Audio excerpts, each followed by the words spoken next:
आज तुम्हाला या व्यासपीठावर शब्द देतो की पुढच्या 5 वर्षामध्ये माझ्या डोंबिवलीकरांच्या ज्या ज्या समस्या आमच्या समोर आल्या त्या प्रत्येक समस्या सोडवण्यासाठी या जनतेसाठी पुढची 5 वर्ष काम करणार एवढा आज शब्द आपल्याला या ठिकाणी देतो.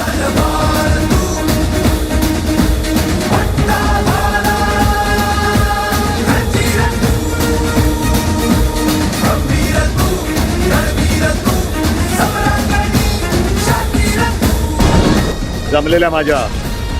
तमाम महाराष्ट्रप्रेमी बांधवांनो, भगिनींनो आणि मातांनो,